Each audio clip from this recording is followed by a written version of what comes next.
Good evening, ladies and gentlemen, and thank you for coming to the regular meeting of the Freeport City Council. It's Monday, August 5th, 2024.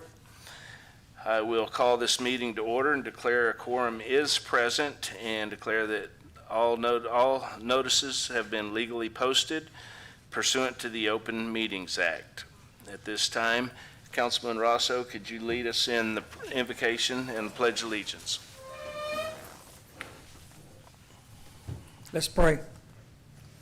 Lord, we thank you once again for bringing us to this place to do what we have to do. We thank you, Lord, for everyone that's here, every person that's under the sound of my voice, even those in cyber world. We thank you, Lord, for them. I ask you to bless this town, bless this city, bless this state, bless Texas. In Jesus' name we pray. Amen. Amen. I pledge allegiance to the flag of the United States of America and to the republic for which it stands, one nation, under God, indivisible, with liberty and justice for all. Honor the Texas flag. I pledge allegiance to thee, Texas, one state, under God, one and indivisible. Thank you, and you may be seated.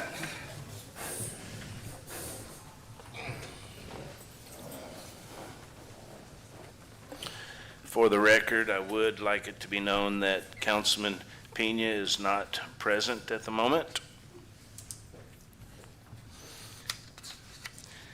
At this time, we will start off as usual with citizens' comments. Citizens who have registered with the city secretary prior to the meeting being called to order and desire to address the city council will be heard at this time or the time the item is considered. Each speaker is limited to 4 minutes, regardless of the number of agenda items to be addressed. All speakers must identify themselves by providing their name and residential address when making comments.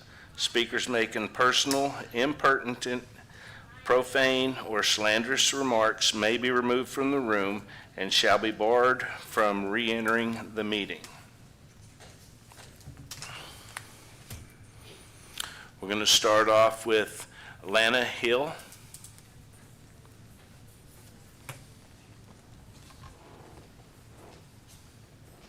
So I'm Lana Hill, and I'm representing 1702 Skinner. microphone. Oh, start over. I'm Lana Hill, and I'm representing 1702 Skinner, and it's Freeport Oaks. I'm here to talk about our water bills and the $5 charge that we're going to be assessed. At this particular community, we're a limited income type community, and so I'm sure you're aware that the water bills are, for us, astronomical because they're commercial and not residential rating. In Lake Jackson, I owned a business in Lake Jackson many, many years ago. Some of you might be old enough to know. I had an insurance and real estate company. Tim O'Neill was my husband, who's now deceased. I don't know if any of you guys remember him or not. No? Yes, no? Anyway, but we had insurance and we had all the shrink boats. So with insurance and water bills and all that, it makes it impossible for us to keep our doors open if we're not going to pass it on to the residents, who in turn will have to move because if they can't afford to live there, because we're having to pass the bills on to them in order to keep our doors open. So we're just here I'm here to, make a plea to be reasonable and maybe do the residential instead of the commercial rates. So, thank you. Thank you.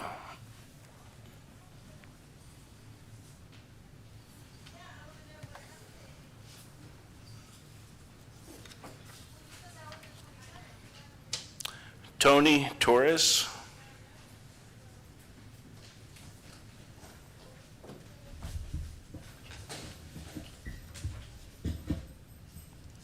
Hello, my name is Tony Torres. I'm the property manager at 1702 Skinner Street here in Freeport at Freeport Oaks Apartments. When the property was built, due to city guidelines, we were required to put in a 2-inch main to supply the property with adequate water because we have 100 units. But because of that, this is a water rate sheet that I got from the city water office here. At the top of it, it shows that y'all have rates for single-family and multifamily residences. But then down here, it has rates for the 2-inch meters. And because of the rates being the same, whether it's affordable housing, which is what we're trying to provide to our residents, or it's the factories or a business or whatever, y'all charge the same rates. When we're trying to give affordable housing to low-income families that, and a lot of times, most of my residents are single moms with kids struggling to get by from day to day, or it's elderly people or widows. And a lot of these people are on fixed incomes. And I mean, the rates that we're being charged, for instance, if we were getting charged the rates up here at the top that show single family and multi-family residences, it would be $18.47 for the first 0 to 2,000 gallons of water. But instead, we're getting billed $53.66. Do you see the big jump in price? Because of going from the multifamily rate to a 2-inch meter rate. It's a large different increase. And then the per gallon usages are almost 2 to 3 times more also. So the rates that we're being charged, for instance, our water bills at Freeport Oaks run between $13,000 and $15,000 a month. And that's for 100 apartments. That averages between $130 and $150 a month per apartment. Well, I have at least 26 apartments that are elderly people. Well, if they lived in a house, the city has a cap amount where y'all charge, the top cap is $53.15 for an elderly person.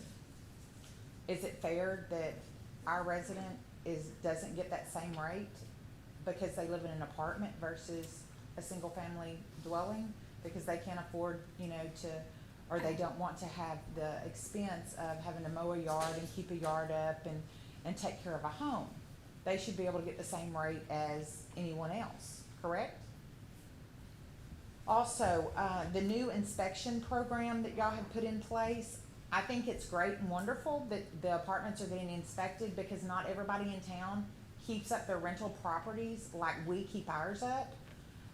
But to raise the standard here in town, that's great and wonderful. But I think charging $5 a door for every rental unit you have, if you have more than 4 rental units at a location, is excessive. That's $500 a month extra on top of our already huge water bill that we will be getting charged every month. And when you do that times all the apartments here in town, the city's making what, $6,000–7,000 a month just off of the apartment inspection program. I think that pricing is extremely high. But Thank you. y'all for listening.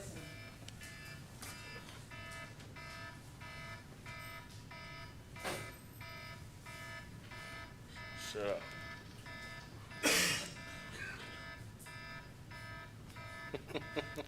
The first time anyone actually took it 4 minutes. There it goes. Got to hit the right button. No, that's fine. That's what we were wanting. I knew it was eventually going to happen.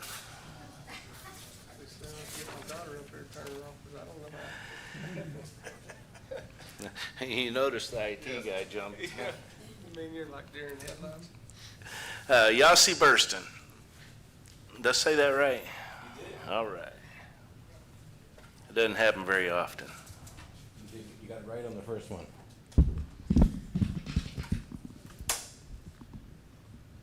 Good to go. Go ahead. Hi, my name is Yossi Burston. I work with these amazing women here as well with Freeport Oaks Apartments at Skinner on 1702 Skinner. We recently purchased the property. Our business is providing affordable housing to our residents. And we've discovered a big problem, a discrepancy in the pricing for the water. And to extend on what they were talking about, if they're living in a multifamily home and their prices are rated, at a commercial rate or even just above it, it's way higher than if they would be living in a single family home. And we really need to do something about it. On top of that, this added new fee that the city wants to charge us, it's just really not giving us the advantage we need to provide what we need for our residents, and we need your help in correcting these pricing, which reminds me of a story. There's a famous poem about a water carrier that would carry water as soon as the sun rises, would go to the water and bring water back to his home. And at the end of his life, he comes to God and he sees a map of his life where there were footsteps in the sand throughout his entire life from beginning to end. And he found something very disturbing, or seemingly disturbing, where he saw that there was footsteps, but there was always 2 pairs of footsteps with him throughout his life. But at the end, he just realized something, that during the most difficult and challenging times of his life, there was only 1 pair of footsteps, and he couldn't understand why that was. So he asked God, why would you forsake me, or is this your footsteps beside me? And he says, yes, my son, that was me beside you the entire life. I was always there for you. But during the most disturbing, the disturbing part of it was that during his difficult times, there was only 1 pair of footsteps. And he says, why would you forsake me? And he says, no, God, son. God says, no, my son. The reason why there was only 1 pair of footsteps is because that during that time is when I carried you through that challenging time. The reason why I bring this story is that we are here today. I don't think it's a chance, it's not a coincidence that we are all here. We are elected and selected to be here to make a difference for the residents of the city of Freeport. And we are put here to be that carrier, to help our residents that need the affordable housing, that because they're in a multifamily, they shouldn't be paying extra for water. There's other advantages that should be extended to them as well, as far as, if they're disabled or elderly. There's other discounts that I understand because they're in a multifamily complex, they are not getting certain discounts that they should be getting otherwise. And we really need to make a difference. And we're hoping that by us voicing our opinion here, our concern, and that we are here to make a positive change, to show our residents that we do care, that we can make a difference, a positive change, and give them the discounts that they very much need and deserve. Thank you very much. Thank you.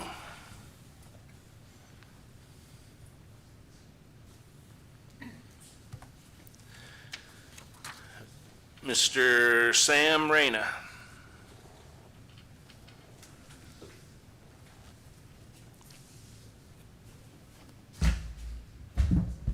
Mayor, Council, good evening. My name is Sam Reina, and I reside in 2002 North Avenue G. I submitted a public information request last month. I requested an annual report of the TERS project for the years 2019, 20, 21, 22, and 23. The governing body of the city or county that created the TERS must submit an annual report detailing a TIF project's progress to the Chief Executive Officer of Fish Taxing Unit participating in the TERS and to the Controller's Office. The TERS annual reports I requested were not released to me because there is no TERS annual reports to release. As a result of a lack of records, the taxing units and the public are left in the dark. I needed the information of captured appraised value of property within the zone. How much money is in the TERS project account and where is the money? I know there's money in that account because all property tax revenue above the base year 2019 is to be deposited into the TERS account and used for projects in that area only. Ms. Ana Silvas, Director of the Main Street Board, has been asking for funds to revitalize and redevelop the DT district. It's in the TERS area. so she can request tax increment financing to fund her revitalization projects. Well, I just found out that there's really no money. There is an account, there is money in the account, but there's not enough money in there to buy a six-pack of beer. I just found out, there's no money in there, about $500, that's it. After 5 years, man, there's something going on. Anyway, Mr. Petty, terminate the church project, or if you plan to continue the church project, restructure the board of directors protocol. Term limit for the chair is 1 year. Term limit for the board members is 2 years. And to be a board member, you need to own property in that church area. And you don't have to be a resident of Freeport. You can be a resident of Lake Jackson, Clute. As long as you own property in the church area, you can be a board member. It's been 5 years and no activity. I don't know, someone wants to slip at the wheel. Somebody's not taking care of business. Seems like after 5 years, that'd be more than the amount that's in there now. Something's going on. I know it's Kelty's mess he left behind, but Mr. Lance, I'm pretty sure you can clean this up. We appreciate it, sir. Thank you. Thank you.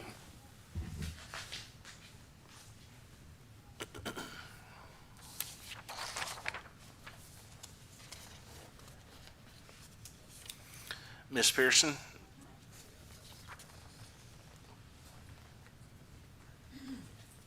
Desiree Pearson, Front Street, Freeport.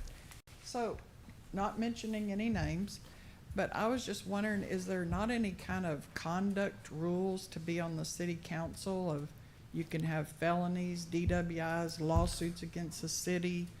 I mean, that's to me very embarrassing for the city of Freeport, and certainly there's some kind of rules that you have to represent the city of Freeport. I was just wondering if maybe we need to make some. There are laws that we have to abide by.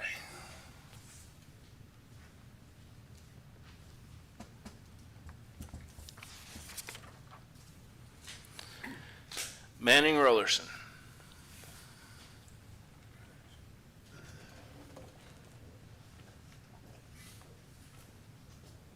Good afternoon, council. Good I evening. come today, I have some serious concerns. I have a concern about a call that was made Thursday afternoon on West 2nd Street in the 600 block. Young lady called, officer came, officer threatened the person that called him and told the person that, what's wrong with your eyes? Well, the little lady was blind since she was a child. She had tunnel vision. My case in that, if somebody calls for help, why would the police threaten that person? That's what I want y'all to get to the bottom of. My second one, on Juneteenth 2019, there was a racial statement stated in this community. What is the laws on hate speech? They have laws on hate speech in this city, they have laws on hate speech in this county, and they have laws on hate speech in this state. I expect y'all to do something about it. I filed a civil rights complaint, and I expect y'all to do something about protecting the African American people in this community. My third thing is that there's metal still on power lines on Broad Street in the alley.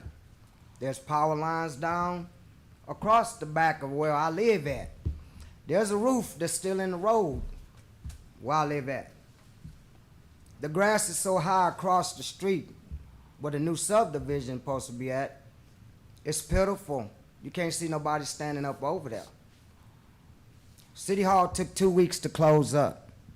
Why is that? That needs to be addressed too. Since the last meeting we discussed about going back down there and revitalizing downtown. I'm concerned about how long it took. But I do have some compliments. George Jr., it's coming out of Manning's mouth. Thank you. Thank you for making the calls to get water to your people. Thank you. When everybody else should have been doing their job in their ward to make sure the people was taken care of, you made sure everybody got water. Thank you, sir. I can be a butthole. Yes, I am. 100%. Because I expect better. But my Bible tells me to give honor where honor is due. So, as the CEO and owner of Freeport Haven for environmental justice, housing, whatever it takes to build this community, I'm right along with the city. But we got to do something, because these houses are not worth living in, and they are truly making the people sick. We have to change this. We can't look back in the past, because we can't do nothing about the past. But we can push forward in the future. And if you want our children to have a fighting spirit, then you must lead by example. Downtown needs to revitalize. Downtown needs to bring the economy back to Freeport. And until y'all guys stand up and show some initiative that you want to fight, then downtown will continuously look the way it looks. Thank you. Thank you, Manning.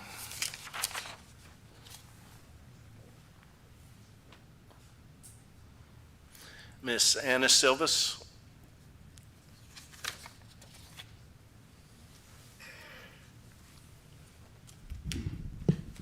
Good evening, Anna Silbus, Main Street Coordinator. I'm just here with a few updates regarding the Main Street program. Our Kid Fest for this year has been rescheduled to September 7th, 2024. It will take place in historic downtown Freeport from 3 p.m. to 7 p.m. Additionally, we are bringing up the road closures again due to the date change, so that'll be addressed later on in your meeting. Furthermore, we are also hosting our community visioning session. This is the final session for our downtown comprehensive plan and historic district design guidelines. This date is going to be August 27th.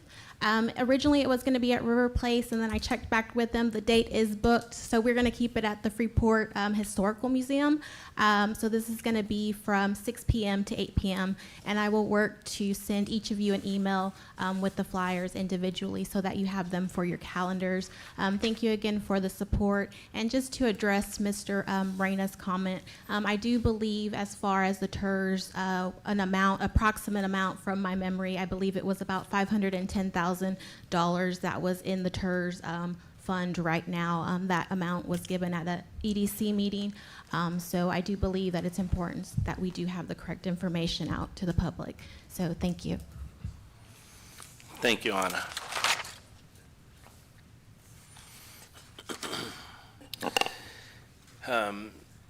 We don't have anyone else that signed up, but I did receive an email from Miss Carla Clark, and she said, please read this letter into the records, and thank you.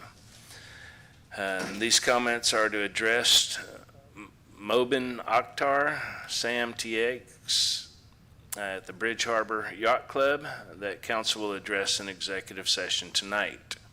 The dereliction of property listed as BYHC on Sailfish Avenue Lane, described as 11.189 acres with real and business personal property, has $132,333 in delinquent taxes owed to Brazoria County and Freeport.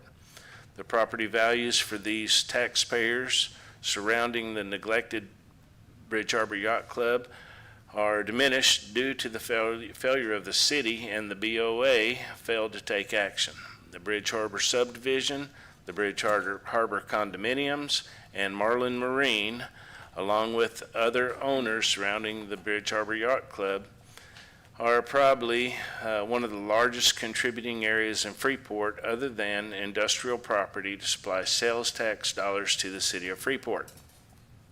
Since 2021, the owner has made promises to the prior Freeport city manager and council to avoid fines, code violations, and property liens by stating the property was under contract to be sold. The city granted extensions, but no sale or repairs to dangerous public property was made to the property. Over 2 years, the BHYC property has eroded under existing bulkheads, tennis courts, by intercoastal waterway, concrete fallen in, electrical fire in the water, The fire department came out for unlawful burning. These are just a few of the extremely dangerous situations that have occurred, yet no action from the city. The City of Freeport's engineers review the property and results were not good. Please review this engineer's report and pictures of already derelict property. April 2024, the Board of Adjustments set a hearing on the property. That 4 minutes was from, I remembered how to turn it off though. April 2024, Board of Adjustments sets a hearing on the property. At the meeting, no one from the Bridge Harbor Yacht Club nor the secret group pledging to purchase the property were present. Mr. Kenneth Hayes, a member of the BOA, spoke to the unhappy crowd stating, "I know this group proposing purchase of BHYC. They are serious and this will happen. Give them another 60 days. At the end of the 60 days, no meeting, another 30 days. Then Hurricane Beryl happens. Suddenly the sale is off, and here we are." July BOA meeting, Mobin Akhtar was present at the meeting, speaks of all things he is doing to repair, which at this point, after Hurricane Beryl, is simply a disaster. As of this date, very little has been done to clean up and BHYC to make the area safe. With no supporting documentation, the BOA grants another extension on the word of the owner that has not been truth in any of the past negotiations. As an independent property owner that is surrounded by the property owned by BHYC, I plead with you to take immediate action towards correction of the situation at BHYC. The other property owners should not be penalized by idle promises by BHYC that never come to fruition. Sincerely, Carla Clark.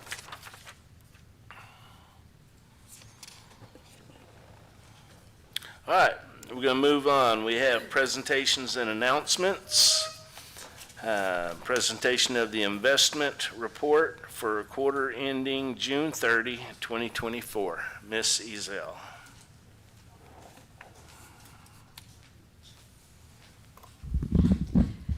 Good evening, Mayor and Council. Good evening. Before you, in your packet, is a copy of the quarterly investment report as of June 30th of 2024. As of June 30th, 2024, we have $28.7 million in the various bank account and the pool accounts. We have earned a little over $1 million in interest so far this year, and we are collateralized at 120% of our deposits.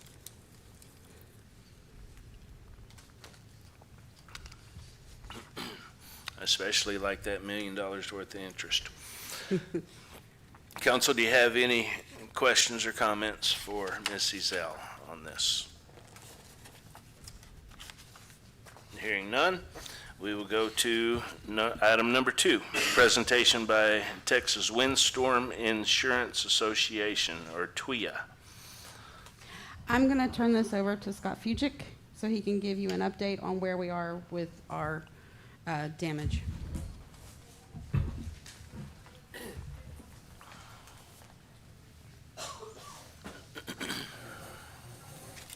Hi, everybody. How you doing? Good evening.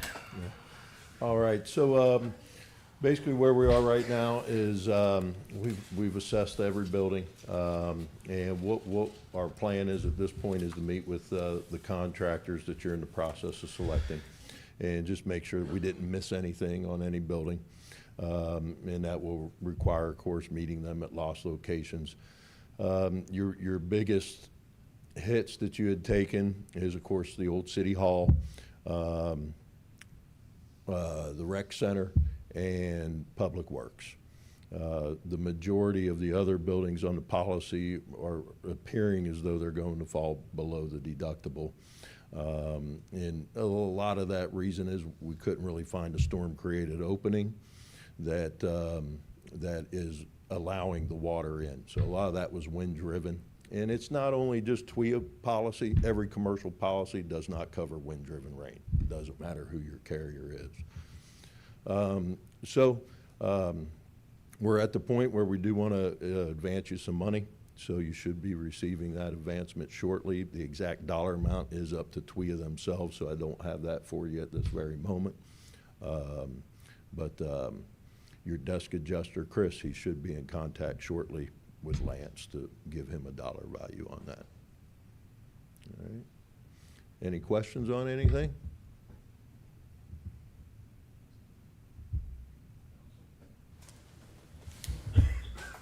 Council? So you stated the rec center had severe damage that was greater than the deductible. Yeah. What about River Place? That's with ICAT. Okay, It's a different one, okay, And I already have those results as well. okay. That answers my question then. Council, anything else? Hearing none. All right. Thank you very much.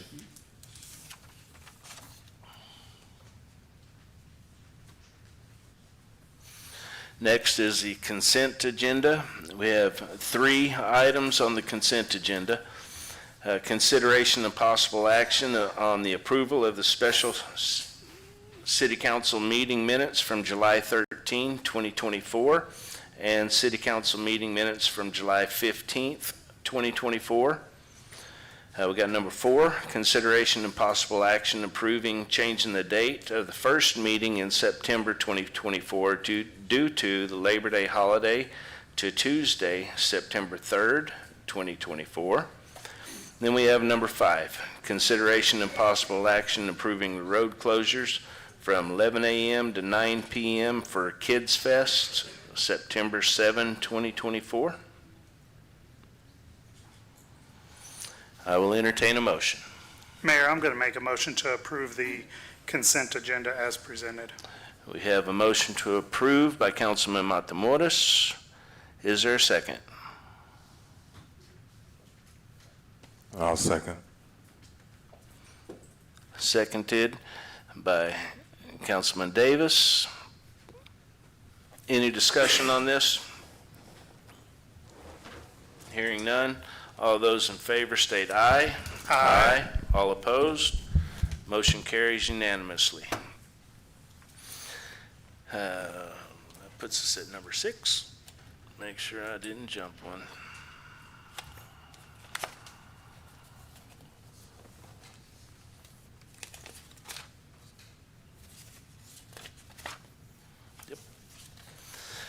Agenda item number 6, consideration and possible action approving spark lighting for the installation of sports field lighting for the amount of $197,000 at Stephen F. Austin Park for a new soccer field. Mr. Petty.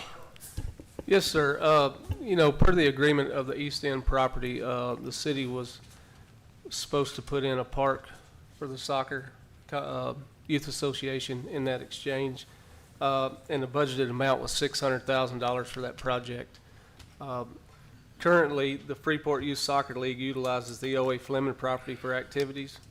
The city is currently pursuing developers for residential or multifamily development of that property. And the city is in the process of needing to relocate the Youth Soccer League for future development. The city has ample room at Stephen F. Austin Park to relocate the soccer league. This facility also has the amenities that include concession stands and restrooms. I had met with Mr. Montoya that runs the soccer league, and we went and walked the area, and there is enough room there for the children to play at all ages. This would actually give you the lighting for the big field, so if they ever have any games at night, because the younger kids can play crossways on the field, older kids can play long ways, so they'll be able to have games over there if they wanted to have some tournaments and things like that. This Spark Lighting is proposing installing lighting for a new soccer field in the amount of $197,000. They're part of the buy board cooperating purchasing program, therefore an advertising or bids are not required. And staff would recommend moving forward with this.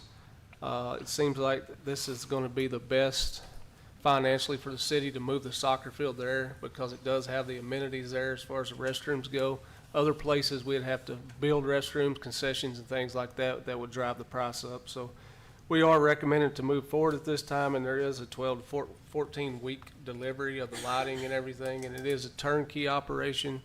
So as soon as it comes in, they'll have a crew here installing it all. Lance, is there power over there at SFA, or are we going to take the generator over there? No, sir. There's currently power over there, so they'll be tying into the existing main over there. So we'll be relocating that temporary generator at another facility in the city. Thank you. Council, I will entertain a motion. Mayor, I'll make a motion to approve this item as presented. We have a motion to approve by Councilman Matamoros. Is there a second? I'll second. I have a second by Councilman Rosso. Any discussion on this? I personally feel like the ground that the kids are going to be playing on is going to be a lot better over there than what it is where they're currently playing. Because there's some pretty serious cracks and what have you where they're at currently. Yes, sir. And the field area over there right now is St. Augustine, but we are cutting it down to see how it reacts to the weather. So we'll start resodding it with Bermuda seed. So we'll start reseeding and reseeding and reseeding until we get Bermuda in there thick as well, so we can cut it down at a lower level. But we're trying to see how it reacts right now by cutting the existing grass down and just see what it does. Cool. Council, any other discussion? Comments, questions? I have a couple of questions. Yes, sir. First question I have is that I understand that the spark lighting is part of the buy board cooperative purchasing program, and so we didn't have to go out for bids. But all things considered, in terms of how we've been handling contracts over the last couple of years, as much as it's a convenience to use the buy board cooperative program, I think it's still probably a good practice that we still try to get additional bids. That's my first comment, and I want to know if we're able to do that, and if not, or if rather if we are, then we should. 197,000 seems pretty steep, and it's my impression here that if you're a part of the buy board cooperative purchasing program, I don't want us to get into this false sense of comfort that, well, if they're part of that program, well, then their price is just going to be the one that we take because it's the best price, when we don't know what the rest of the market may be doing. Now, I think it's probably better to do better due diligence to go ahead and seek additional bids. And if spark lighting ends up being the best and most competitive one, well, then the red tape and all of the bureaucracy in terms of the contracts is that much more streamlined anyway. But as a matter of just kind of, checking our math, measuring twice, cutting once, or in this case, getting 3 bids, measuring 3 times, I would recommend that we do that. And that's my first point that I have. And the second point I have is, of the $197,000 as a part of the $600,000, I'm just trying to figure out how much money will be left and where the money will be spent overall for that $600,000 for SFA. And do we have an answer on that, Mr. Petty? Yes, sir. I'm also looking at some fencing to go around the soccer field to keep the balls from going out into the street and things like that. There's also areas that we could put a parking lot in if we needed to for parents and everything to come to it. So you're going to have a good sum of money left over going this route and putting the field in over there. So those funds we'd look at reallocating to utilize on some park things and stuff like that. And is there any chance that we can actually still get additional bids that might be more competitive than spark lighting? And in the case that they might actually be more competitive or more of a value at a discounted price? And I don't want to just talk about price, I'm talking about overall value, but certainly price being the driving point, that if we were to do that, are we beholden or required to use the buy board competitive cooperative purchasing program? We are not required to use it, but it is government set pricing for us, and that's how they set it up, so you don't have to advertise. Some companies participate in it, some don't. So I know our engineers gave a proposal of about $800,000 for lighting of that field. And that's when I started reaching out to some different companies, and Spark Lighting was part of the buy board, and they've done a lot of work in the Houston area and places like that. So I was comfortable with them bidding the project. Who did the lighting for the baseball fields a couple of years ago? The lights were already there. All we did was replace the lights on the poles. So the poles were already there. What was the price on that? Do you remember? I don't even remember how much the lights were. I can't speculate. I can get the answer for you, though. Well, you know, when you mentioned the engineers, and I'm just, I don't want to belabor the point, but certainly it raises another question. When you say that our engineers say this thing's going to cost us $800,000, it seems like they are highly off the mark, but to the tune of 400% off the mark. And I'm just now scratching my head about if we're going to be leaning on these engineers going forward, we may not want to be asking them for the price that they're estimating on any of these future projects. And what engineering firm was that said 800,000? Do what now? What engineering firm was it that said 800,000? It was our engineers. Their estimated cost for the project at 08 Fleming was $800,000. But of course, not you'll us. be putting in new power lines and everything, so. Well, now It sounds like the scope was different in the 800,000 and what we're bidding on today. well, if the scope was different, then why do we say the engineer said it was going to be 800,000? I would rather see what the engineers say what the scope in the case of SFA is then. If our engineers were right on 08 Fleming, then I want to know what their estimate was at Stephen F. Austin, and I'd like to have that due diligence before I feel confident in moving forward with it. I mean, it's a good program. I'm glad we're doing it. I don't want us to get into so many other things that aren't the focus or thrust of our city, but in a matter of just being fiscally responsible, especially on the heels of the big storm that we just had, and in the last meeting where the CFO is saying that we have to really tighten our belts just because we have $600,000 at our disposal. I don't want us to just say, hey, well, $197,000, it's 1/3 of it, we're good to go, let's just spend this money. I think we're still required to be responsible with it, and I hope that we are. That's all I have. Thank you. Council, you got any other comments or questions? I do just have one question, and it's about the wind rating. On page 38 of our packet, which is page 15 of their document, it states design load 90 miles per hour. Is there any way we can have that upped a little, just because of the storm we just had? I would be afraid for that to come toppling over. That's just my only concern, but other than that, I'm good with the proposal.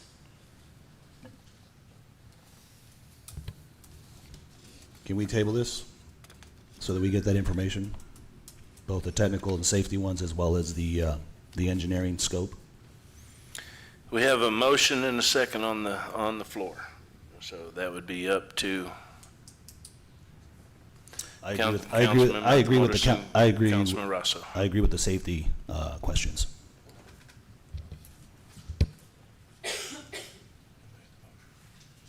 Councilman Matamoros made the motion, and Councilman Rosso seconded it.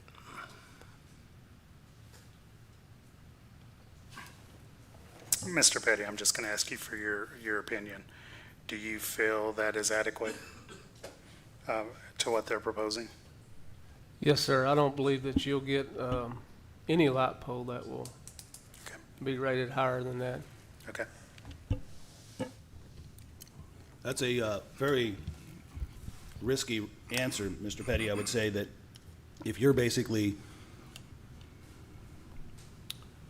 ensuring that those are safety grade to the wind elements that we might be expecting or not expecting, when we're told we're going to get a level 1 hurricane, but we end up getting something closer to 2 or 3, I don't know if you'd want to be on record as saying that they're safe. I'd rather have the contractor say that so that the liability is not on the city. If we can get anything written from them, that would be hugely helpful in terms of limiting the liability exposure for the city. That might be a question for the city attorney as well to elaborate on.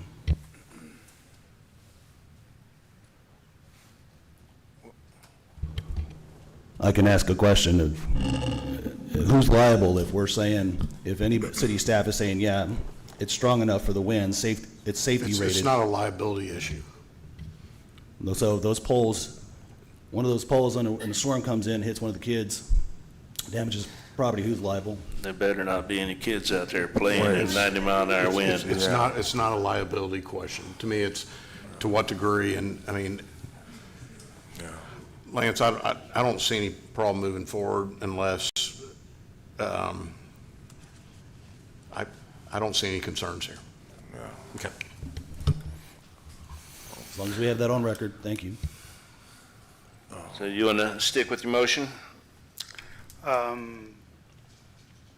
believe Mr. Rosso has to, since he seconded, he has to be the one to say if he wants to remove it. But Wait. I'm okay. Okay, well, let me ask Go you ahead, something. jump in. What is the issue with the 90 miles an hour? I mean, I'm not want to ask the question, like, what is the issue with poles fell this time in the hurricane, so I'm sure that they put poles, ain't too many poles gonna hold. Exactly. Yes. I mean, and like I said, kids are not out there in the hurricane, so I'm trying to make sure I'm getting this with the 90 miles an hour. I think he's, and you can correct me if I'm wrong, I think he's asking, are there other poles that rated for higher? I'm sure that's a higher cost if it is, though. Yeah, and if so. I mean, if it's are the poles, who fixed the poles when they break? They'll be under insurance and a company Oh. will come in and fix them. Well, if they cover with insurance, if it's gonna break, it's gonna be a hurricane or something.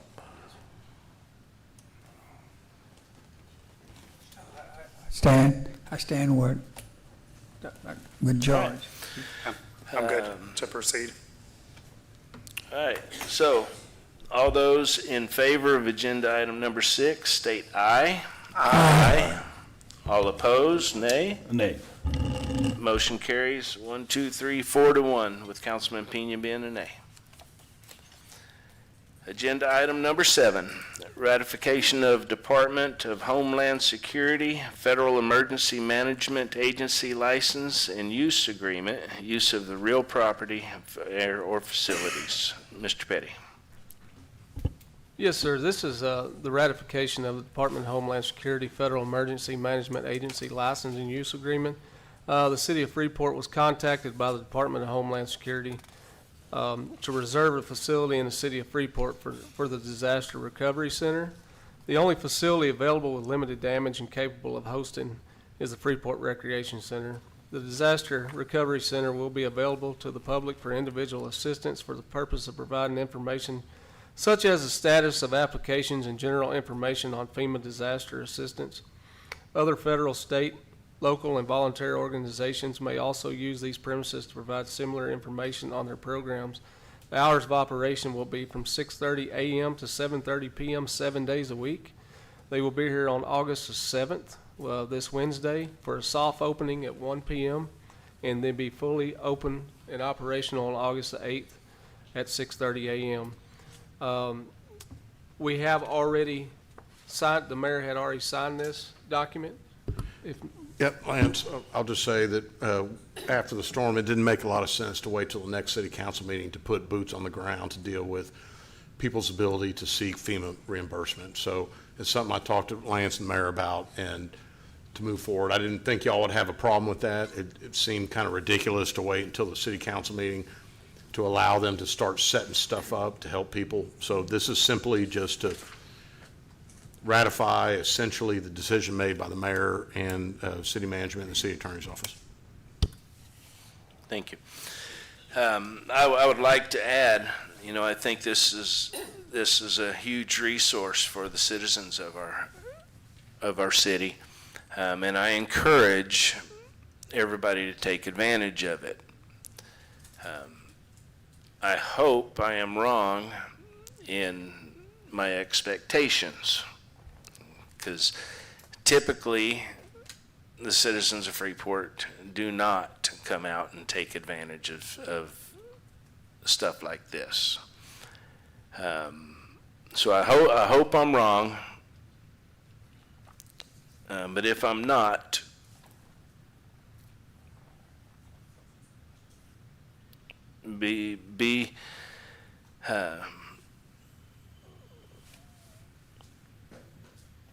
it's heck getting old, you know? Take advantage of it if you can. Yeah, if you can. I think you're talking about relocating. Absolutely. Yes. That's my concern. I don't want to take over the rec center and not have anybody in there taking advantage of this. Okay, if we do find that the rec center is closed down for FEMA and we don't have the expected crowd, then I encourage City Hall to move them to a different facility as soon as possible, because we're putting people out that use the rec center.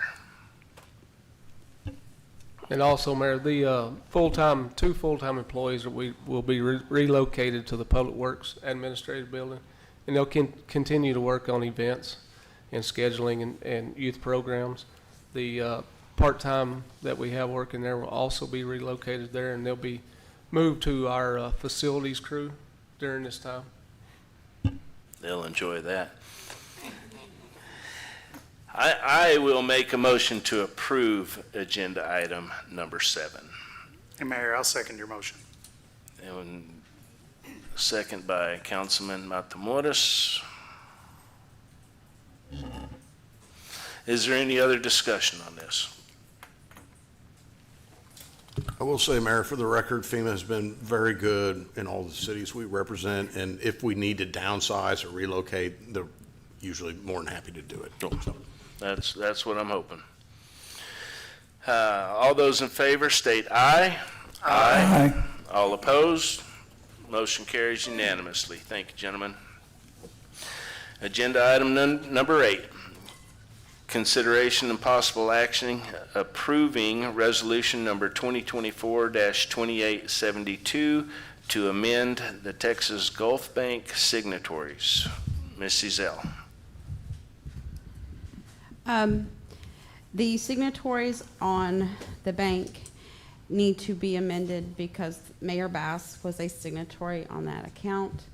Since we now have a new mayor, Mayor Kane, we would like to put him as a signatory on the account.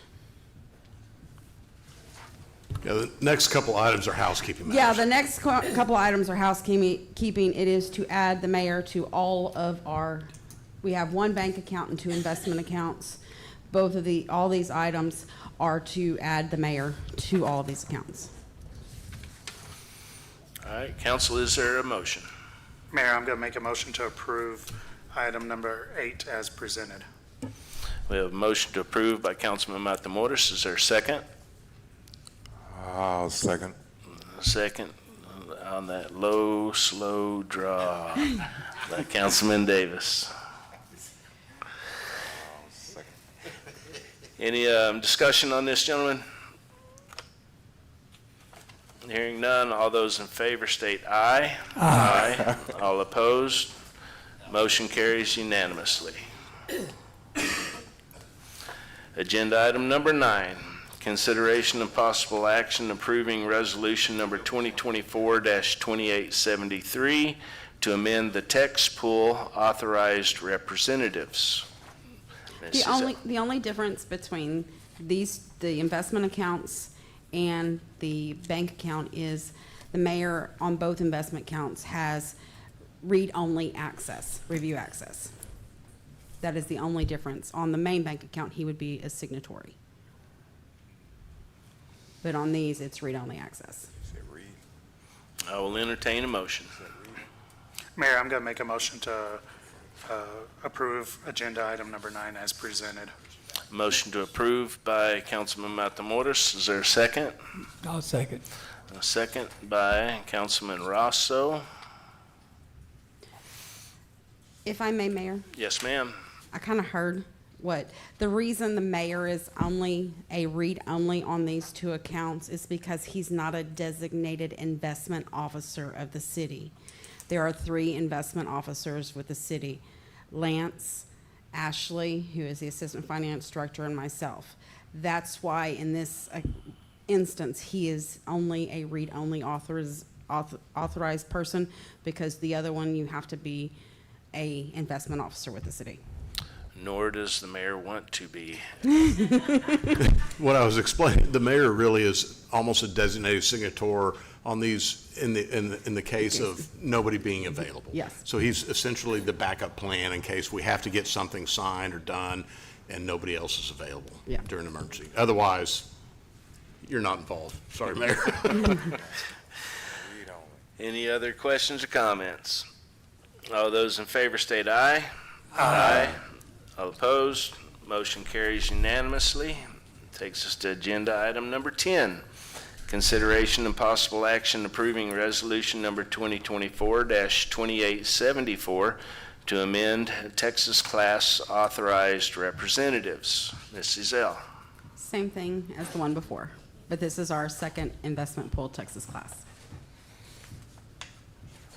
And Mayor, I'm going to make a motion to approve council agenda item number 10 as presented. We have a motion to approve by Councilman Matamoros. Is there a second? I'll second that. And a second by Councilman Davis. Any questions or comments on this? All those in favor state aye. Aye. All opposed? Motion carries unanimously. Agenda item number 11, consideration and possible action to set the public hearing for the fiscal year 2024 to 2025 budget. Ms. Ezell. It is the staff's recommendation that the public hearing be held for the 24-25 fiscal year budget on September the 3rd, Tuesday, September the 23rd at 6 p.m. here. We have to, by our charter, I have to publish the notice of the public hearing 15 days before the budget public hearing. So that means if y'all do this tonight, it would go in next Friday. If we get to the 19th and try to set this public hearing on the 19th, we're running it up against the fiscal year, the year-end deadlines, tax deadlines, that we have to have everything to the tax office. So that's why I'm asking to set this public hearing for the 3rd, so that I can go ahead and meet all of our deadlines for truth and taxation and budget public hearing in our charter. More importantly, it gives us room in case there is changes or something that come out of that hearing, which is Correct. the whole intent of the hearing. Yes. That we have time between that and the adoption deadline to schedule a special meeting if necessary. Yes. I will make a motion to approve agenda item number 11. Is there a second? Tuesday, September 3rd. Yes, ma'am. Mayor, I'll second your motion. And we have a second by Councilman Matamoros. Any discussion on this, gentlemen? I have a question. Yes, sir. This came up last year, I think even the year before. Definitely last year, I remember it. The date follows the holiday on Monday, is that correct? That is correct. And the issue that I brought up last time, and I'll bring it up again, is that if we're trying to do this with maximum public participation on the heels of a holiday Monday, having that decision there on that Tuesday is not going to be very accommodating. And I'm just curious if there's any other dates that we can move it to and still stay within the timetables. It becomes difficult because of the city's charter and the deadline that we have to get all of the information to the tax office without causing additional monies being spent by the city to produce tax bills. Because if we don't have everything to the tax office by the 20th, then we have to pay for the mailing of the tax bills. And we also have the truth in taxation laws and our ordinance that states that we have so many days before the end to adopt the budget, and your drop dead date to meet all of that is the actual Monday after the following Monday. To meet all the deadlines from the tax office and this charter is your drop dead to adopt. So that's why we like to have the public hearing the week before the drop dead, just in case we have to call a special meeting at, like Mr. Olson stated, if there are changes that come out of the public hearing, that gives myself and Lance that little bit of time that week to get it done before we absolutely have to adopt by charter and by the rules that we have to follow from the tax office. So it's better to have that public hearing that week so that we can get input from the public and make the changements. So that way if a special meeting has to be called that next week, we have that time. Otherwise we run into where we don't have that time. So in this meeting, there's no discussion about the budget? No, it will be discussion of the budget. And possible action. And possible action. Y'all may adopt the actual budget at that meeting. So if No, there's no, my question was, in the meeting that we are currently present in. No, No. there is no discussion on the budget. And then between now and the meeting on that Tuesday, how many meetings will there be regarding the discussion with the public present in a public format, in a council meeting, special meeting or otherwise? We'll have discussion at the next council meeting because we'll have the proposed tax rate. So we'll have lengthy discussion on the budget on August the 19th. Because y'all have to give us a proposed tax rate, because then that pushes the budget and we'll have more discussions on the budget. Yeah, I would have hoped that we would have had that on the agenda here, but that's fine. Thank you. All right. Any other questions, comments? Hearing none. Agenda item number 11. All those in favor state aye. Aye. Opposed? Motion carries unanimously. Thank you. Thank you. Agenda item number 12. Consideration and possible action to award the bid for mowing services to Southern Oaks Services, LLC, Dab Scott and Company, Landscape, and authorize city manager to sign the contract. Hello, Rudy. Good evening. Good evening. Good evening, Mayor, Council. We had went out for bid on this contract for mowing, which includes 288, as well as Gulf Boulevard, Velasco, and the Memorial Gardens downtown. We had one bid come in, and this bid by the contractor is $780 cheaper than their current bid. The current contractor didn't want to continue. We did not receive a bid from him.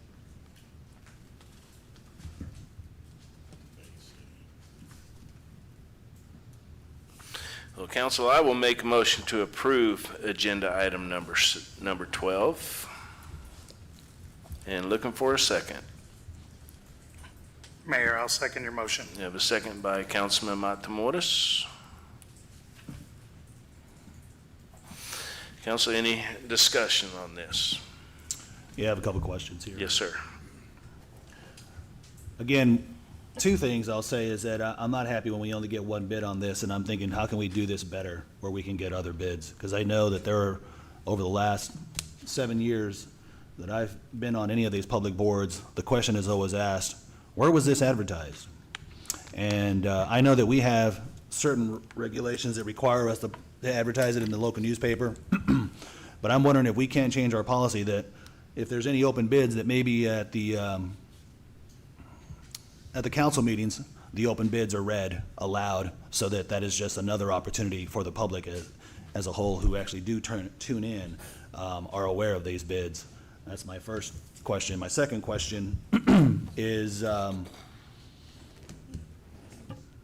what was the total amount for the current contractor, and then this led to the $700 difference?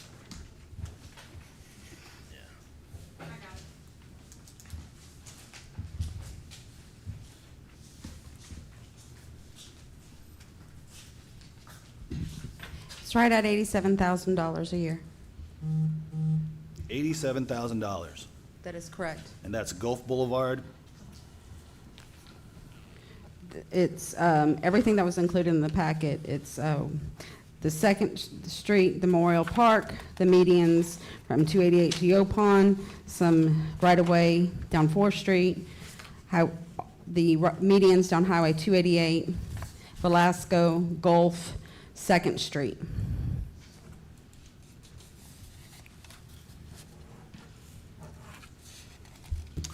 It's a lot of money. I'm surprised that there weren't more bids. My concern again is that we don't have enough. And the contract right now that we're with, the current contractor, that one's what, going month to month? It's their contract expires at the end of September of this year, based on the RFP that went out. So their contract expires, so this one would begin October 1. When did the RFP go out, and how long was it out for? It went out on July 2nd, and they were due back on August the 5th, so they were out over a month.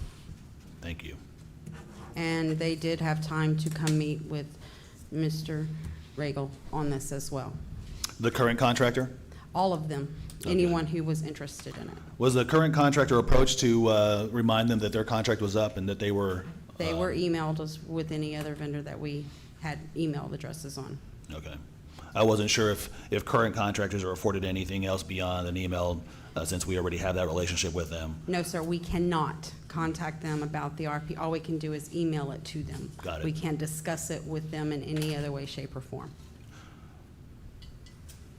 In any way, shape, or form, we We cannot can email it to them. Yeah. If they have questions, they have to email me those questions, and then I answer all questions, and if addendum is required, an addendum is produced, and we put it out there. But all questions have to be emailed in writing to me. Jeff, bottom line is. No, hold on. No. I get it. Okay. I'm Yes, sir. satisfied with her answer. My follow-up question that is just, I'm glad to hear that there is a paper trail to this, because that's been the problem in the past. No, And so there is- if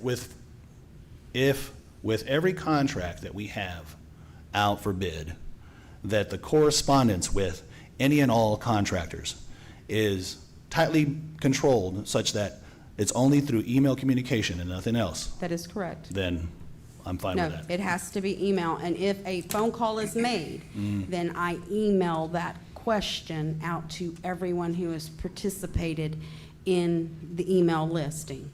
I do it for everything. The email list of all the bidding contractors? Yes, that we sent the bids out to, because that's what we're supposed to do, that's what we're Bottom required. line is Wonderful. we have Thank to you. treat everybody the same. Yeah. So we can't give any kind of deferential treatment to. Well, I understand that. Yep. I'm just trying to understand what the process is communicating for questions, and I'm glad that That's Mrs. fair. Zell actually had helped to clarify No, that. it's actually in the RFP document itself that they are to contact me or questions. They may contact Ms. Molina, but she usually forwards them to me because of the fact that I have the She list. always does. Yeah, she always does. She always forwards them to me. And then I will usually, if it's a question I can't answer, I will forward it to Mr. Regal or Mr. Petty or whoever needs to, and then I'm the one who responds to them, no one else does. Great, thank you so much. No further questions. All right, council. We have a motion and a second on the floor. All those in favor state aye. Aye. All opposed? Motion carries unanimously. Agenda item number 13, consideration and possible action approving resolution number 2024-2875, authorizing a revision to the City of Freeport Policy Handbook, Chapter 9, Employee Wage and Benefits, Section 9.10, longevity pay. Ms. Fisher. Yes, this is to change the language in the policy to reflect how our current payroll system is able to calculate longevity. The previous system, it could only be uploaded to be changed on October 1st.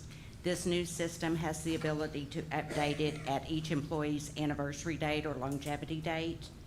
And so it's just changing it from saying the October 1st after their anniversary date to the anniversary date. That makes it a little bit more fair for employees who may start mid-October instead of having to wait. If an employee started September 15th of 2023, they'd get their longevity pay October 1st, 2024. If they started a month later, October 15th, 2023, they wouldn't get longevity pay until October 1st, 2025. So by changing it to the anniversary date, it makes it a little more fair for all employees. Well, it's not only more equitable, but it's more in line with federal standards, so this is recommended by legal as well. Yes. Council, I will entertain a motion. I'll make a motion to pass. I have a motion by Councilman Pena. And is there a second? I'll second that. Second by Councilman Davis. Any discussion on this, gentlemen? Yes. Yes, sir. So I do have a couple of questions. As I was reading this adjustment to the employee handbook, I just have a couple of questions. Question number one is, how long does it take for employees to vest within the Texas Municipal? 5 years. 5 years, okay. And so how does this compare with surrounding cities? Most cities use the same longevity pay. Their dollar amounts may differ. But longevity pay's been required for police and fire department employees since 1987. So we just give it to all employees, and most of the surrounding cities do the same. Okay. And so do the other cities start it after year one? Mm-hmm. Yes, okay. And that's where my question really is why after year one? I know I used to be a public school employee, and they started theirs after year 10. Yeah, Texas Government Code, the local government code, the requirements for longevity pay for state employees, for school district employees, for municipal employees are all different. Mhm. So, yeah. Okay. So we're basically following This, Texas government yeah, code. this is state law. Okay. I actually have the section of the government code if you'd like it. Okay. If you can email that to me, Okay. I would definitely like to see it. I don't disagree with longevity pay, but when I'm thinking of longevity, I'm actually thinking of longevity. I don't want. That's fair. That's not the world we live in now. This is kind of like an incentive to get them to be Correct. long. Which employees. I'm all for that. It's just something that I would actually like to see us, if it takes them 5 years to be fully vested within the TMRS, I'd like us to see that be the starting Like I said, we point. do have to pay for police and fire starting at 1 year. Okay. So if we're gonna pay them at 1 year and make everybody else wait until 5, that, I'll say, Councilman, that this is I don't wanna be this is HR when that fairly happens. customary in Texas cities Okay. to do this, just because of the facts stated that you're essentially, you have to do this for certain folks. Yes. And it's pretty customary to extend that to other employees as well. Okay. Okay, that's all the questions I have then. I have a question on the heels of that question. So what I'm hearing is that it's customary, but it's not obligatory. That's fair. And so It if we're is. currently able to save the city vesting dollars over a 5-year period, why are we trying to fast track those expenses? We're not necessarily fast tracking because we've been paying it. We're just changing it from October 1st to the anniversary date. We would still be required to pay police and fire department employees longevity pay at year one. So if you're going to not pay the other employees of the city, first of all, you've got the current employees that have already been getting longevity pay. And it would probably hurt your recruiting efforts for people that were not in police and fire if we were the only city that didn't pay longevity pay until year 5. All right, thank you. All right. Gentlemen, I'll call the vote. All those in favor, state aye. Aye. Aye. All opposed? Nay. Motion carries 4-1, with Councilman Pena being the nay. Agenda item number 14 is going to be work session. City Council may deliberate and make inquiry to any item specifically listed as a subsection under the items. Y'all know what to talk about. Ward A, Councilman Pena. Thank you. Excuse me. I want to thank everybody that came out this evening here that are present and anybody that is tuning in. Do we have the live feed confirmed that it's actually working? Great, thank you. I know that the owners and representatives for Freeport Oaks Apartments came out tonight, and I want to thank you guys for coming out. I think the council certainly, I think you made a strong case for the discrepancies in the accounting for the water metrics. And I would request that this is on the next agenda so that we do evaluate this, especially on the heels of the fact that we're talking about affordable housing. And we're talking about single mothers, elderly, widows. I imagine, obviously, the affordable housing, you have to qualify for affordable housing, so the threshold for income, I wasn't sure what that was for affordable housing. I'm just kind of curious if I could ask 2 questions. Number one, what that threshold is and what percentage of your housing actually has affordable housing tenants. Do we have those numbers? And if you don't mind speaking into the mic, if that's all right, Mayor. Out of 100 units, 80 of them are affordable housing. And we have different income brackets, which are 30, 40, 50, 60, and market rate units. And out of the 100, only 20 of them are market rate, okay? But at our lowest threshold, the cap on a 30% unit for one single person is $23,000.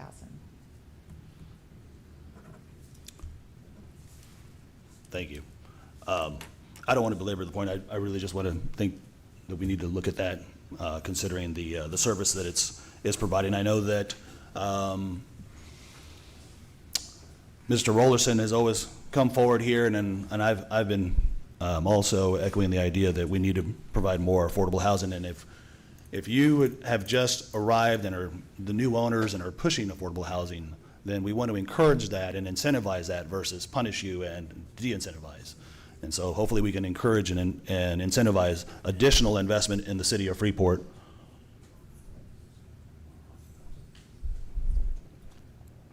for affordable housing. So I'd request that we can get that on the next meeting, please. Thank you.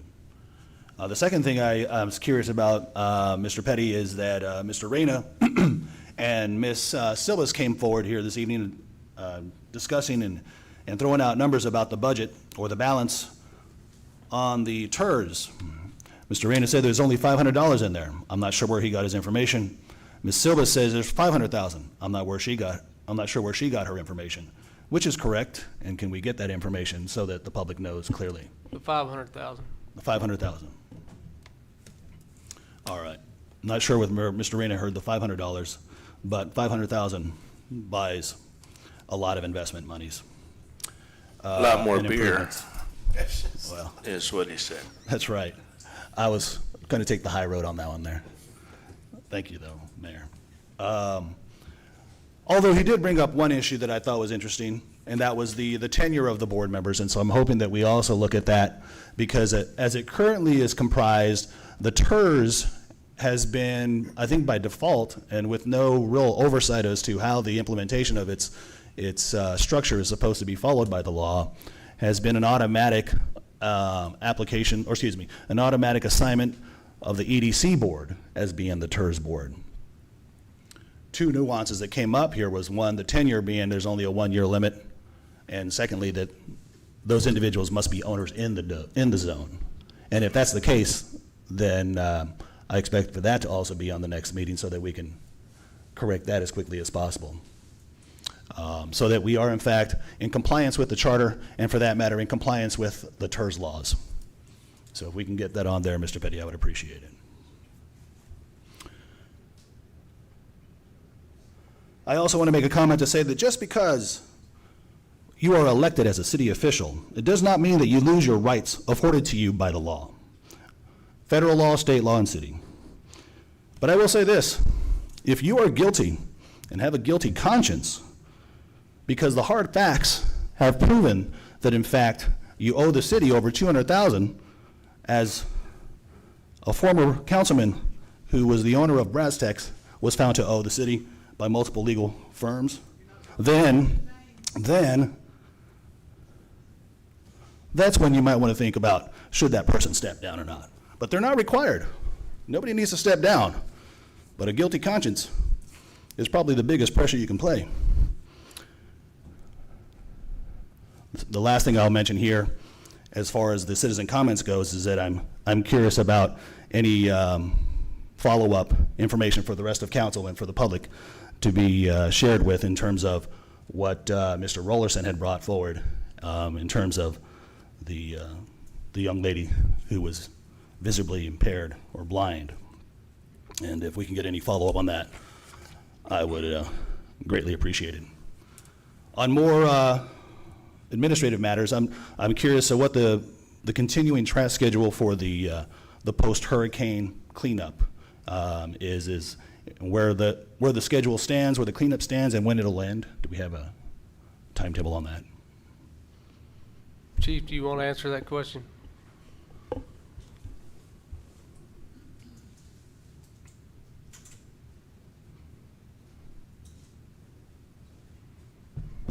We publicized that last week. This Friday is the last official day they're in town as far as full staff. They've been tapering back because they've picked up pretty much all of it so far. It's been curbside. They'll still maintain one truck in the city for a period of time, along with the monitoring company, evaluate if it is storm-related debris, and they'll address it as it comes up. There's a daily report that comes in to me that I forward to city staff in the morning of what they picked up, and provides the locations they picked up as well. And so, if residents reach out to myself, who should I direct them to, or what number should I direct them to in case there are storm-related debris in front of their property? City Hall, and they come to me. Okay, thank you. And then we'll forward them straight to the project manager who'll address it from that point. So, appreciate it. Thank you, sir. all right. Any other questions? Okay. Thank you, Chief. The other question for Mr. Ryan. Mr. Reyna. Have I got any time left?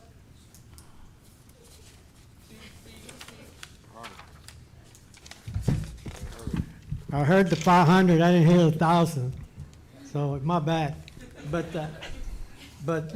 since it's 500,000, there isn't enough money in there for Ana Silvas to get the TIF funded for some of her. Good, thank you. I knew there was more than a six pack in there somewhere. Yeah, that's the case.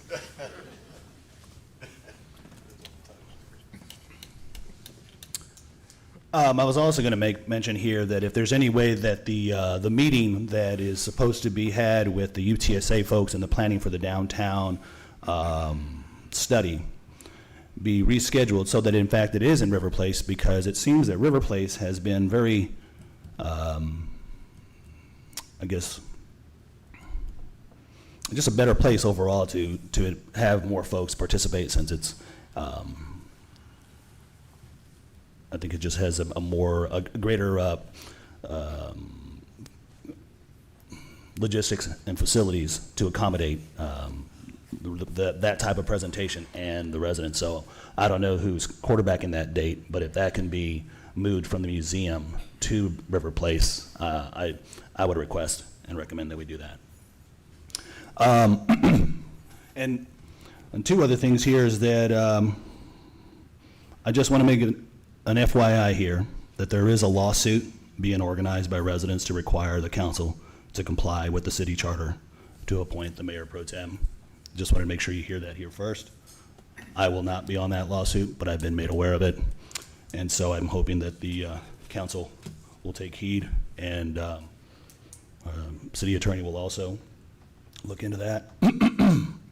But I want to leave my last comment on this, and it's a quote from JFK. We choose to go to the moon. We choose to go to the moon in this decade and do the other things not because they are easy, but because they are hard. Because that goal will serve to organize and measure the best of our energies and skills. Because that challenge is the one that we're willing to accept. One we are unwilling to postpone, and therefore, as we set sail, we ask God's blessing on the most hazardous and dangerous and greatest adventure that man has ever gone. Later that decade, we went to the moon. I mention this because for the last 5 years in public office, I have continued to advocate for Freeport to reach new heights and to think outside the box and to do the budget a different way. And really, to reach new heights and to shed its wrongful reputation and to take hold of its rightful place as a city by the sea where fun happens and the best of Freeport actually does happen. And all of the potential that everybody talks about is actually realized. We need to be able to walk and chew gum at the same time. If we're buttoning up or tightening up our belts here because of the storm and the budget cuts that are needed, we still have to be able to reinvest in the city and not just spend money on the city where we think we want to just have some improvements on. So I just want to make sure that I put that out here, that going forward, that we have this last month to really rethink about how we're doing this budget this year, and that also means that we need to make sacrifices. And whether that means making our neighbors uncomfortable, whether that means doing something we have never done before, and whether that means we do what our neighbors to the east and west of us, from Corpus to Galveston, and maximize the value of our beach and our coastal economy, then we must do it. While we are still relevant, while we still have the legal leverage to dictate our own future and not lose it to the whims of the port or those that do not live in Freeport. I am simply asking that we set aside monies for the areas that really make Freeport unique, and it's the water. And that's all I have to say. Thank you, Mayor. Thank you, Councilman. Ward B, Councilman Davis. All right. We thank y'all. Once again, we're just going to go all the way around the table. We're going to thank y'all for coming out. We appreciate y'all for spending your time with us tonight. We appreciate y'all for coming out and voicing your concerns. I did hear them. I know, I'm sure they did too. You have a valid concern there that, could be looked in, should be looked into. And everybody else, I thank Lance for the work that was done on the soccer field. I'm a big youth advocate. I want to get things done for the youth. We've been missing out on, our youth has been missing out on a lot of things. We've lost a lot of sports, and I'm hoping at Freeport that we can get the basketball program back up and running. Dreaming that we're gonna get a sports a sports complex one day. Dreams come true. You gotta have a dream, and we're gonna get that complex one day. That's gonna bring kids here, parents here, tournaments here. It's money for the businesses, it's motels, and it's things for kids to do. We got to get our kids involved and off the telephones. And yeah, I got one too. She just stay on the telephone. I got to take her to the eye doctor now, get glasses and stuff. But no, but that's one of the things that I want to make sure that we don't overlook is the youth. We have a lot of things, and I do understand that it's pricey, but I'm hopeful, and I do know that the city needs a lot of other things.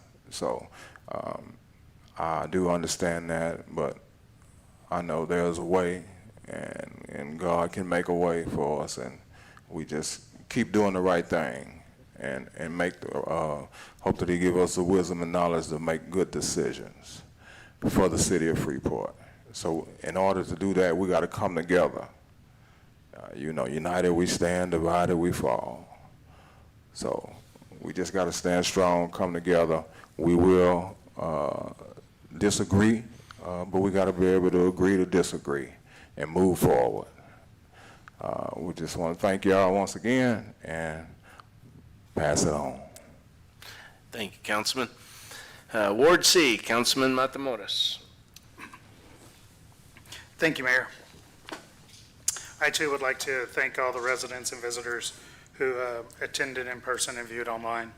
Also those residents and businesses who spoke during citizens' comments and agenda items. I'd like to thank our city manager, our city staff for producing social media updates and updates through our Everbridge system for the issues that are affecting our city. The issues concerning Arlen's, FEMA, and then the debris pickup, in addition to all the other ones that they've presented. I truly appreciate that, allowing our residents to be informed of these issues. I would also like to thank our public works staff for their hard work in repairing our city, repairing our parks, repairing our streets, getting areas fixed where we can get crews in to repair things. Rudy, please tell your staff thank you. I was thanked by Manning Rollerson, but I would like to also thank and recognize the mayor, city manager, our emergency management team for working to obtain those supplies for our residents. I did a little part. They did heavy lifting just as well. Something that I brought up just after the storm happened was for our residents to be aware of these fly-by-night out-of-town contractors who will be coming into our city saying, hey, we can help you repair, and they take off with the money of our residents. Mr. Petty, I'm seeing a lot of signs throughout streets for these out-of-town companies, roofing, remodeling. Can we have those picked up? They're not in areas where they're supposed to be. So if we can have that looked at. And then just the last thing that I want to speak about is we do have some tough things coming in front of us budget-wise. We will be tightening our belts as a city. We will be tightening our belts as a council. Please, if you have any concerns, come to those meetings, voice your concerns. I know myself and probably the rest of council have had meetings with Mr. Petty and Mrs. L on these concerns, and we will be trying to make sure that we do what is absolute best for the residents of our city. So if you do have any concerns, questions, please come to those meetings. Ask your questions. because that will be the best place for you to get your answers. You can definitely call me. I can relay those questions on to those, to the city manager or finance. But most of all, please come to those meetings. That way you are informed, and you will know exactly where the tax dollars that we are being stewards of for y'all are going. That's all I have, Mayor. Thank you, Councilman. Councilman Rosso, how are things in Ward D? Ward D. First of all, I'm like everyone up here, I thank you all for coming out, be a part of this council meeting. I'm so glad to see the city getting back together again. It could have been a whole lot worse. I think the workers are doing a great job, the electricians, the people picking up the debris. I think they're doing a great job. Every time I pass by them, they're working. I believe that junior high project that they had, and they're fixing to do something else, where FEMA's coming in, and in other words, they hadn't forgot about Freeport. I know we're at the end of the road, end of the world, actually. But I'm so glad that, we're being looked at.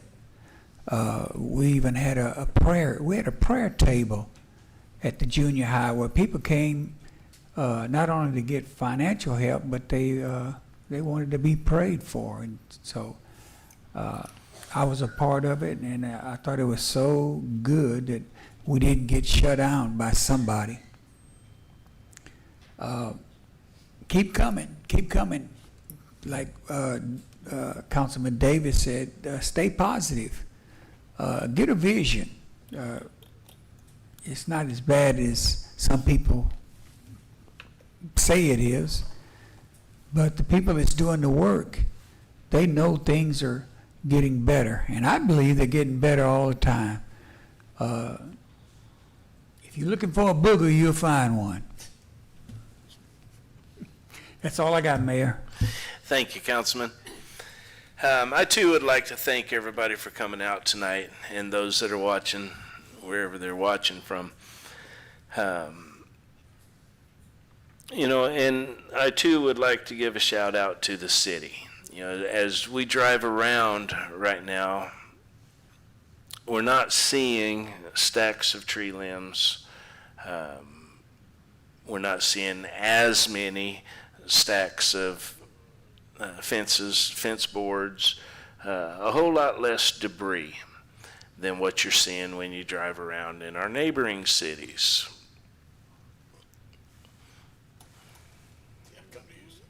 Yeah, and go to Houston. They have a little larger area, but even closer.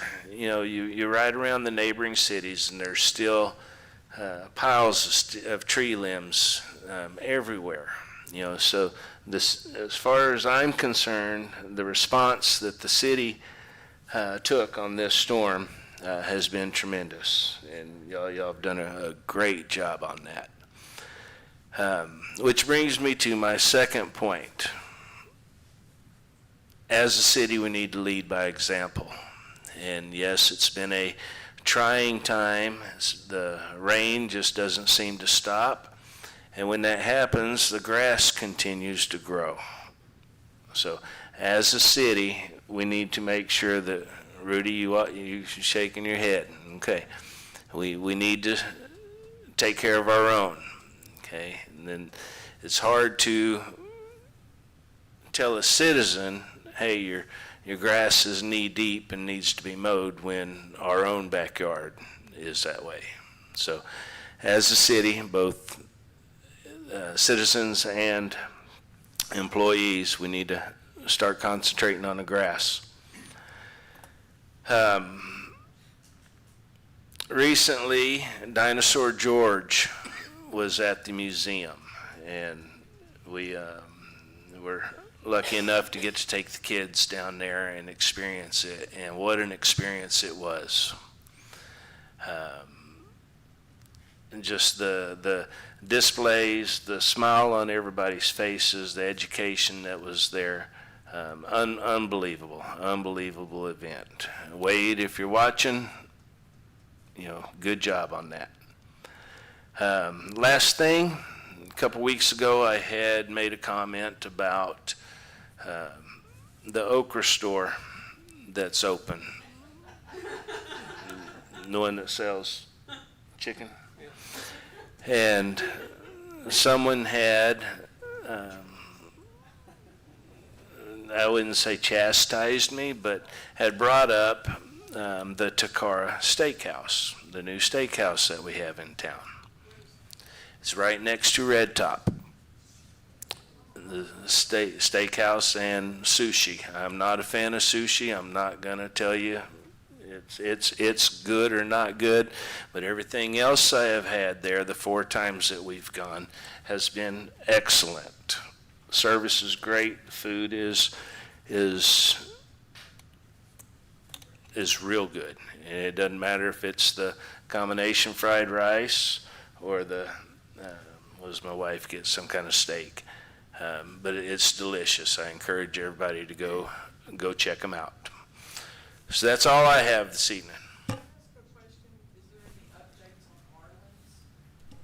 Yes, we had a meeting with them late last week, and they are finishing repairing the roof right now. Then the sheetrockers are coming in probably tomorrow to start finishing the inside, and then they'll have their freezers brought back in up and running, and they're anticipating to reopen up middle to late August.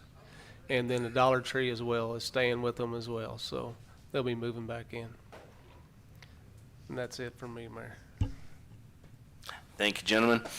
With that, we are going to close the regular session of this council meeting and open executive session.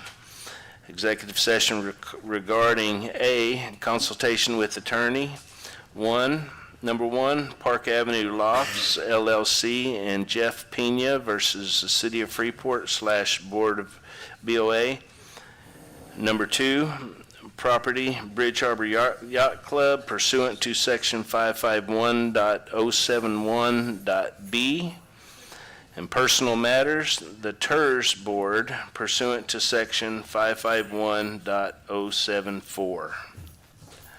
It is now 7:42.